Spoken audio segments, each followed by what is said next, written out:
تمہاری شرارت کا وبال تمہاری ہی جانوں پر ہوگا.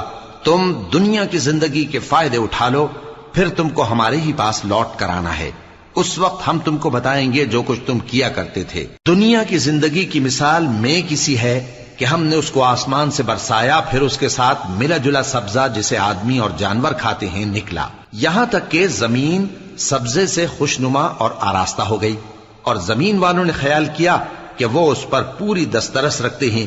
ناگہاں رات کو یا دن کو ہمارا حکم عذاب آ پہنچا تو ہم نے اس کو کاٹ کر ایسا کر ڈالا کہ گویا کل وہاں کچھ تھا ہی نہیں. جو لوگ غور کرنے والے ہیں ان کے لیے ہم اپنی قدرت کی نشانیاں اسی طرح کھول کھول کر بیان کرتے ہیں. اور اللہ سلامتی کے گھر کی طرف بلاتا ہے اور جس کو چاہتا ہے سیدھا رستہ دکھاتا ہے. جن لوگوں نے نیکوکاری کی ان کے لیے بھلائی ہے اور مزید اور بھی، اور ان کے چہروں پر نہ تو